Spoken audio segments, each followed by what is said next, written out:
Welcome to Life Happens, where Texans come to protect their legacy and prepare for the second half of life.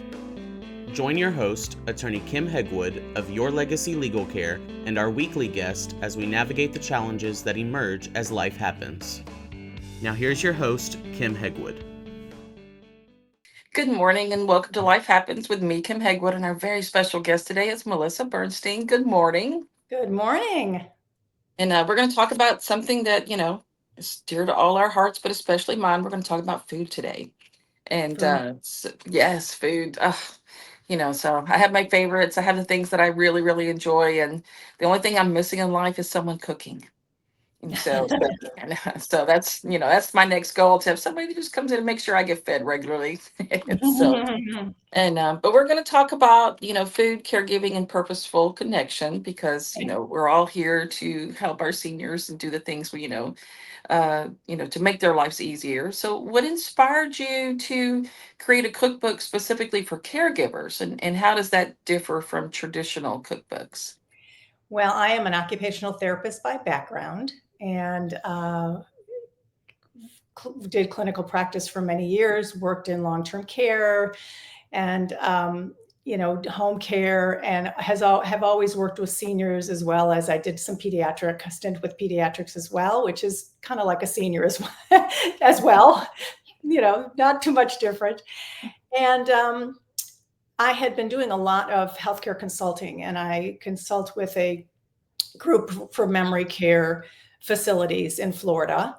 And they have a very large caregiver population, which I have spoken to many times. And I just started thinking about my skills as an occupational therapist. And also, I am a chef. I went back and I got a chef degree in vegan chef. That kind of started me because I've been cooking for all these years. And I just started thinking about how can caregivers who have so much to do and are on this routine with their care recipients, how can we kind of break that and give them a different activity that's purposeful and meaningful for both of them?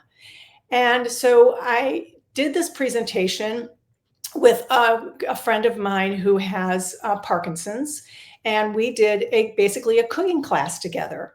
And we made several dishes together. And I thought, this is a really great idea to help caregivers learn about how to safely bring their care recipient into the kitchen for a purposeful activity, something that would help to facilitate reminiscence, things that they might have done with their grandparents or their children or grandchildren, in terms of recipes that they could just start thinking about. And it's a conversation starter. It's thinking about and talking about food. It's talking about, how to eat healthy. So I basically put together a pamphlet, and I thought, well, I should just really make a cookbook out of this, because I'm giving them so much information. I should just turn it into a cookbook. So I did.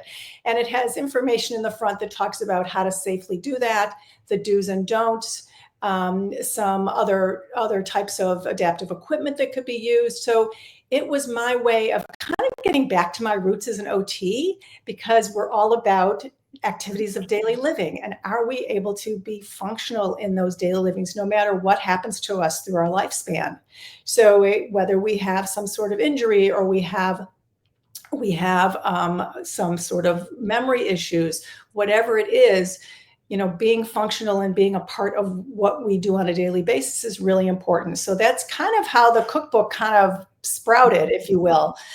And it's been kind of my, calling card, if you will, when I do presentations, because it really does. It's just a small guide. It really is a small guide, but it gets them started into something that could be very beneficial. Well, how has your background shaped your approach to meal prep for individuals with let me get this. Neurodegenerative. That's it.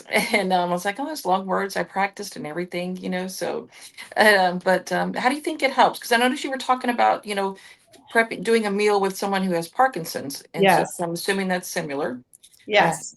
and so, how did that kind of come around? How did that correlate So with what you do? one of the big things in occupational therapy is called, that I learned, and it's like one of the core values, is called task analysis. I don't know if you've ever heard that term. No. It means that you take something that you do and you break it down into small bite-sized pieces, and then you progress through the small pieces. And that's what I look at when I do a recipe. And then I break down the recipe so that the care recipient or my loved one can actually do step by step, small steps.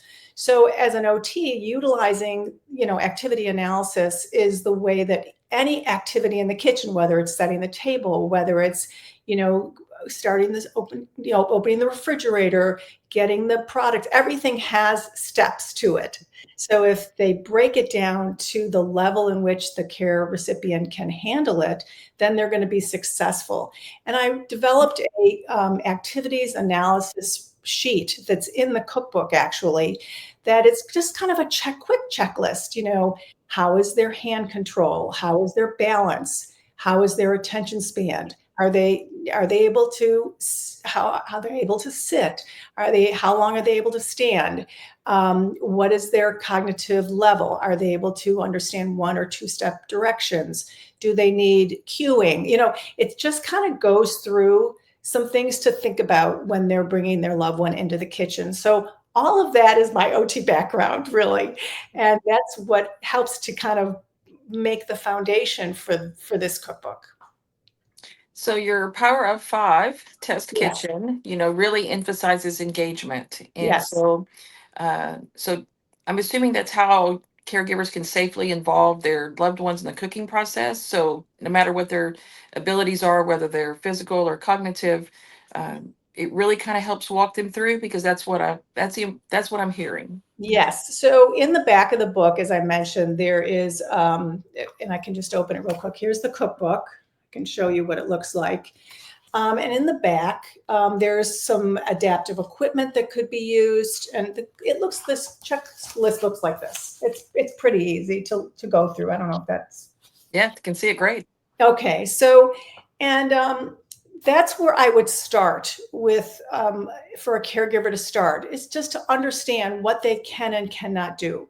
And also what their food likes and dislikes are, because that's really important to be able to enjoy the fruits of their labor when they do make something. And it doesn't have to be like a full-on, gourmet meal. It can be as simple as a fruit salad. And if the loved one isn't able to actually cut the fruit, you can buy the pre-cut fruit and then just have them put it in a bowl and stir. I mean, you can simplify the activities to the level of the recipient who's participating. So every now and then I get an email from somebody, Reels. It's like on the Reels on Facebook. Mm-hmm. And they're advertising, different things that you can get on Amazon, but they want you to go to their Instagram page in order to get there. But some of the cool things they have now are the ability to cut without ever picking up a knife. Mm-hmm. All different sizes of things. You can cut fruit. I bought my mom and sister a great big one. I mean, it was huge, round, to literally slice watermelon all at one time. Yes. Yes, So it's very cool. There is a lot of adaptive equipment, and OTs are all about adaptive equipment because we want to facilitate independence and function. And so adaptive utilities, adaptive utensils, not utilities, utensils are really important for the care recipient to use. Like in the back here, I have just a few things like weighted spoons for someone who has Parkinson's. A weighted spoon, and they might have some tremors, a weighted spoon will be a really good thing for them to be able to move that from one place to another, from the plate to their mouth. So it helps to give some weight to the hand and to the ability for the movement. There's also straps that can go, if they can't grasp, there's a strap that you can put over your wrist so that all you'd have to do is go like this if you're scooping. And the same thing with cutting. You could use a strap to actually cut. And there's stabilizing kinds of things. There's a nice board that you can buy that actually sticks onto the counter, and then you can just, there's a couple nails sticking up, but you have to be very careful of that. Like you could put a potato on there and then they could just cut it. So there are lots of adaptive equipment. I would suggest if anyone is looking to adaptive equipment, to contact an occupational therapist to help kind of understand what is going to be the best adaptive equipment for them, and understanding that you want them to be as independent as possible. And certainly when they're cooking with you, you want to have utensils that they're able to pick up and move and stir, and whatever the activity is with the what you're making. You know what's shocking is that comes to mind right at the moment. I'm sitting here listening to you talk about it, and I'm thinking, how awesome is it that there's all these tools to help someone to keep doing the things they want to do Yes. Uh-huh. in spite of their disability. Yes. And so when you think, oh, that's, it just gives you kind of a warm, tingly feeling all over, because, people just want to keep doing things, Of and course. sometimes, life has a way of, kind of slowing that down a little bit. So it's just, Right. it's really, for me, this has been really good. So just, I was thinking, wow, that's such an awesome thing to be able to do. Yeah, it's all about maintaining function and independence. I mean, everybody wants to maintain their independence. The hardest thing, and I'm sure you spoke with Dr. Bernstein about this, is taking the keys away and not driving, because, that independence of being able to get in a car and drive is really, really important. Well, it's the same thing with your activities of daily living. They want to be able to go use the restroom by themselves. They want to be able to, brush their teeth and take a shower. So any of these adaptive equipment and pieces that you can use in your home to foster that independence is just a beautiful thing for the care recipient, really. All right. It makes your life, and it makes the caregiver's life easier, because then you've got the tools so that you're not lifting and you're not having to hurt your back, or, you're not using your own movement to help move your loved one. You're using adaptive equipment. Yeah, that's really cool. So, what are some common challenges that caregivers face when it comes to nutrition, and how does your cookbook address them? Because I know, like me, I'm kind of a picky eater. Yeah.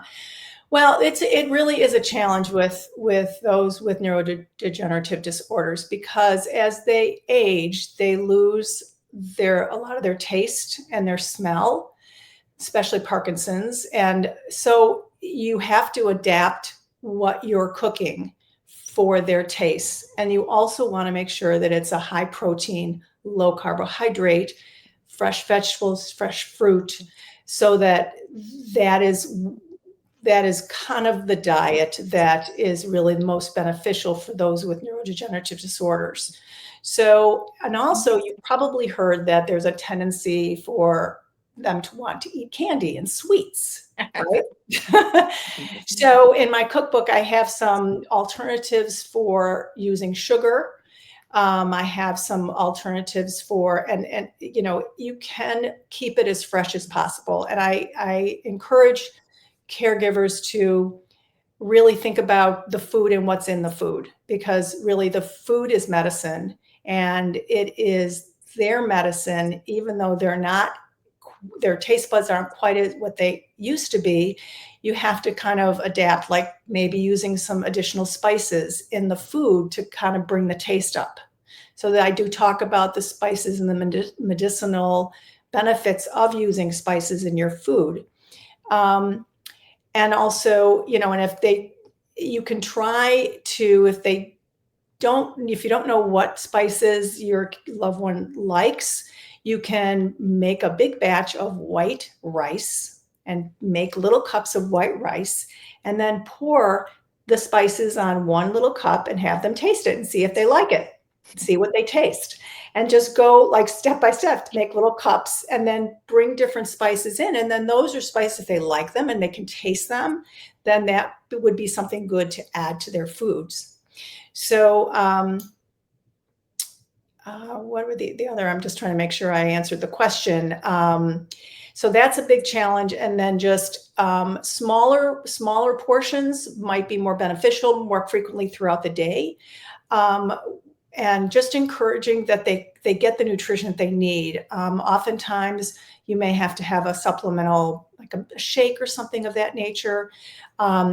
if it's not in my cookbook, I also have recipes listed on my website, so they can go and search, because I have a whole thing on protein shakes.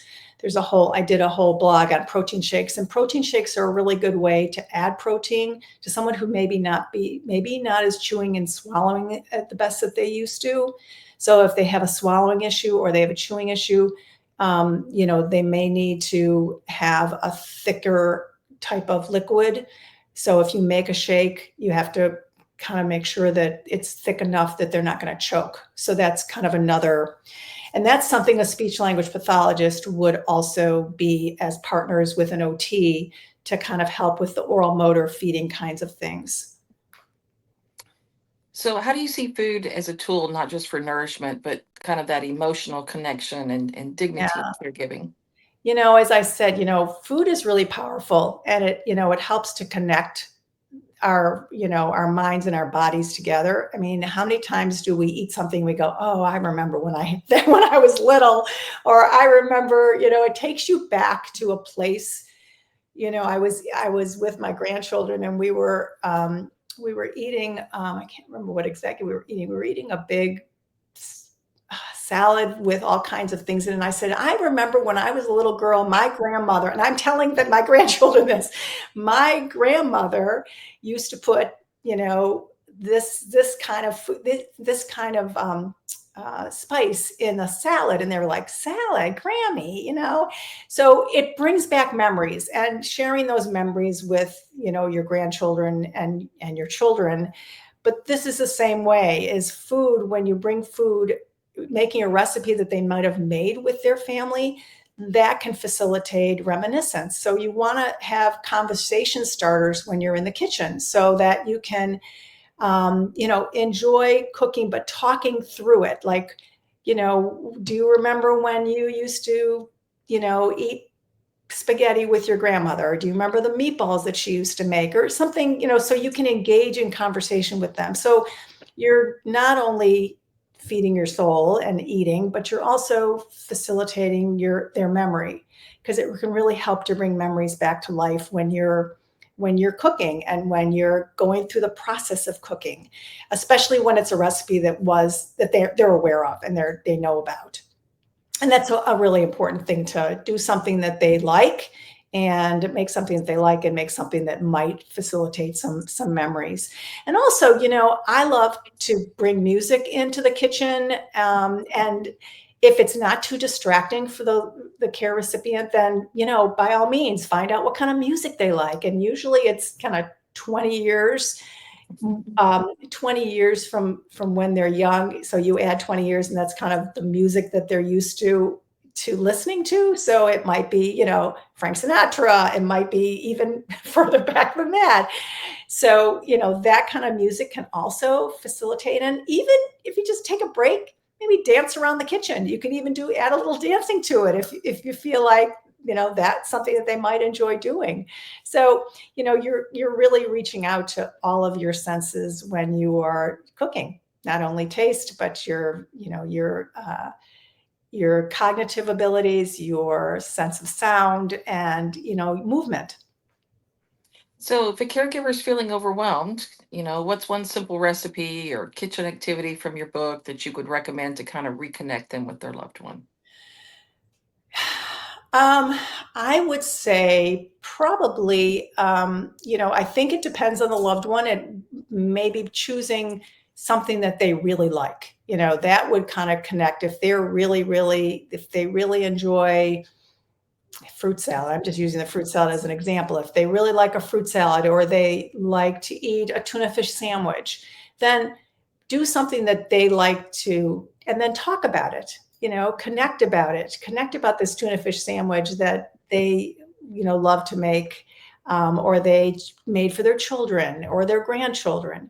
So I think that's really the key, is finding what the activity or what the food is that they like, and then building your time around that. And caregivers need to take a break. They're on 150%. And reaching out to others, either family members or friends, to come in maybe and cook with you, so that there's another person in the kitchen. And so it's more of a, very social event. And that would be a nice way to kind of connect the food with the loved one, and, and the whole activity can have more meaning. Okay, Miss Bernstein, I know that everybody wants your book. So how do they find it? They can find it on thepowerof5life.com, or they can find it on Amazon. All of our books are on Amazon, and it's called The Power of Five Test Kitchen Caregiver Edition. And then I also wrote an additional cookbook that is really for anybody, which is called The Power of Five Test Kitchen, Your Guide to Healthy Cooking and Eating. And it's, again, I'm all about talking about what I do. So there's a lot of information, not only recipes, there's like 101 recipes in here. I think there's like 50 recipes in the small cookbook, the caregiver cookbook. But it's all about really, staying away from processed food, staying away from managing your sugar, trying to eat as healthy and as clean as possible. And that would be for anyone, especially those with neurodegenerative disorders. The cleaner the food, the less sugar, the more protein, more fruits and vegetables. That just really is the healthiest way for them to eat, and really for all of us to eat. Definitely. So, all right. Well, thank you so much for being on the show. We look You are- forward to having you on the show again soon. You are very welcome. Thank you for having me. Thanks for tuning in to this week's episode of Life Happens with Kim Hegwood. Be sure to tune in every Thursday at 10 a.m. wherever you listen to your podcasts as we navigate through the challenges that emerge as life happens. The content of this podcast does not establish an attorney-client relationship or constitute attorney-client privilege, legal, medical, financial, or any other professional advice.